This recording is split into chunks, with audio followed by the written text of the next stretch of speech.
Hi, welcome back to the studio. Today I want to talk to you about my switch from Phase One to Fujifilm.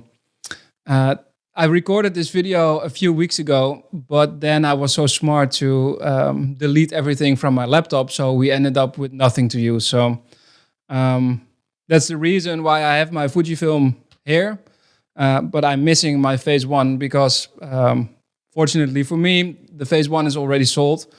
So I'm going to tell you a little bit about what I love about this camera and why I decided to sell my entire Phase One system to get this in return.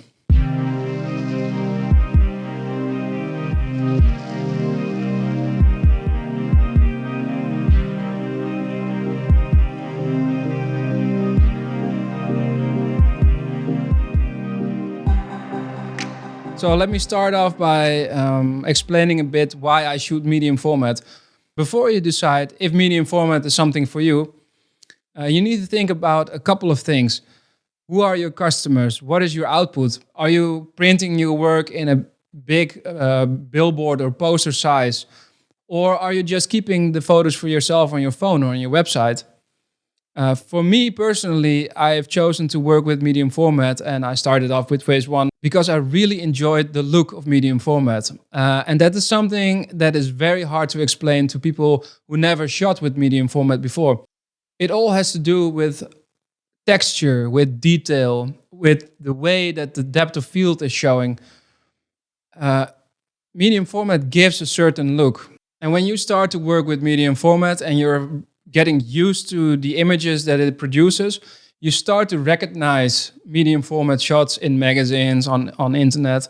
For me, the look also changes when you work with flashlight or daylight, but the depth of field and the amount of detail you get is just uncomparable to any other system. And it's not possible to get that in post-production as well. You really need to shoot that bigger sensor. For me, I always enjoyed working with Phase One. I've shot with the system for many years, and it always gave me that certain look. But the downside of most medium format cameras is that it's a heavy system. It's expensive, it's heavy. And especially the heavy part really started to annoy me.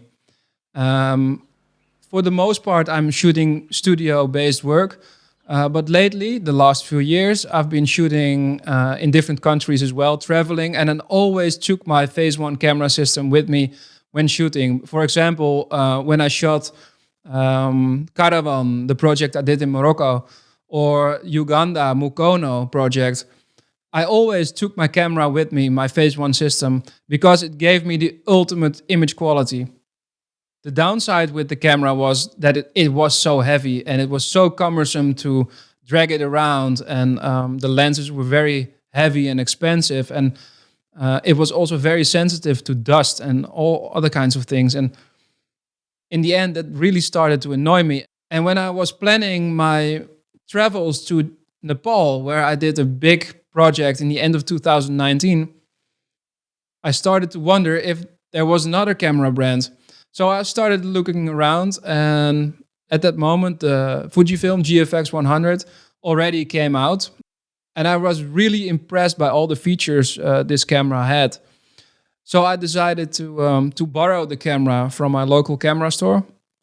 I was very hesitant to switch brands, because for me, the end result is so important that I didn't want to give up on any of the quality.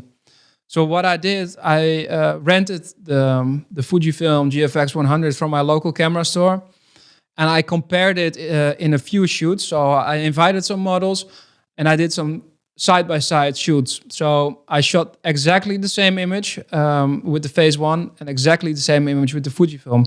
And later in the editing and post-processing phase, I compared the two. And the funny thing is, when I was comparing the two, I switched the screens around, I switched the photos around, and in the end, I didn't know anymore if the photo on the screen was the one taken with the Fujifilm or with the Phase One.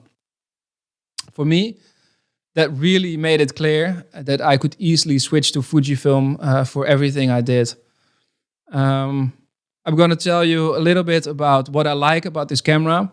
So let me start off by saying that the weight of this camera is like half of that of the Phase One. That was one of the main reasons why I switched to Fujifilm, because it's really a medium format system within a DSLR style body. I think you can compare it to like the Canon 1DX series. The lenses are lighter, the lenses are smaller. That helps with the weight as well. And the overall handling and the overall feel of the camera is just perfect. So one of the top features that sets it apart from Phase One at this moment, I think, is the autofocus. With Phase One, probably 4 out of 10 shots were okay. And when I'm lucky, like 2 of the 10 shots are perfectly fine. With this system, and it all has to do with the eye autofocus system, I would say 8 out of 10 shots are in focus. In focus at the points that I want to be.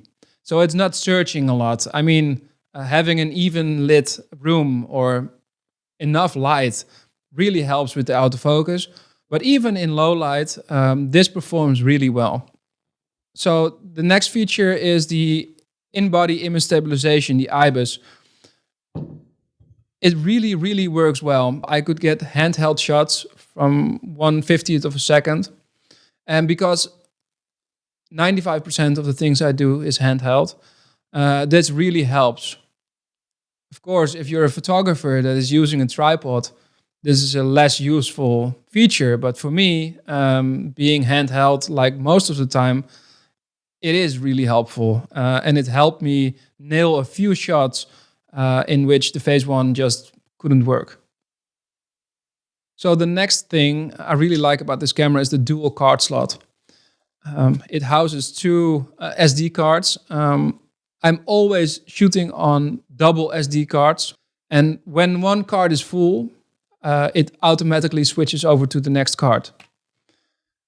Bear in mind that having 100 megapixels in this body means that the file sizes are going to be enormous. So when I'm doing a shoot, I'm using 2 SD cards at minimum. So that means 256 gigabytes of photos from one shoot. Most of the time I'm doing 2 or 3 shoots a week. So that means between 500 and 700 gigabytes of photos each week. That is a lot of storage. A lot of people forget when they buy a camera like this, they need to upgrade their system, their computer system as well. Something to keep in mind. It has a few features that the Phase One was lacking. The flip-up screen, sometimes it's useful, but for me, that's not like the biggest thing. The viewfinder is detachable, and you can attach a different viewfinder where you can have a top-down view. Very handy for doing interior work, for interior photographers, for example. Again, not the feature that made me switch, but it's very useful to have. So all these great features made me decide to sell my Phase One system to buy back this beautiful 100 megapixel body. Of course, I bought a few lenses, but I think that's a good subject for a next video. So we talked about why I switched from Phase One to Fujifilm. But in my career, I have shot with a lot of different cameras. I started off with Sony, with Canon, Phase One, Leica, Hasselblad, and now Fujifilm. And I really wanted to talk to you about one special camera in particular, and that's my Leica. It was one of the first cameras I bought from the money I earned with photography. And it's a really little gem. It's one of these cameras when you finally decide to buy it, you will never sell it again. I always compare it to the old photographers who are shooting with a Hasselblad. Most of them, they never sold their Hasselblad, but they gave their Hasselblad to their children. I think that's the same with the Leica. It has the same feeling. It has the same passion. Everything about this camera just breathes photography. I mean, it's a little bit of history you have in your hands here. For example, I took this camera with me to New York when I shot some photos of the blizzard in 2016. And they turned out amazing street shots, I think. But I also used it to shoot my children at home when they were small. And this is an absolute amazing camera. It's all manual, so you have to set everything yourself. But that's why it really makes you feel like you're making an image. So I hope you enjoyed this video, and you could really help me out by leaving a comment down below what you thought of this video or what you would like to see in the next one. Thanks again, and I see you next time in the studio.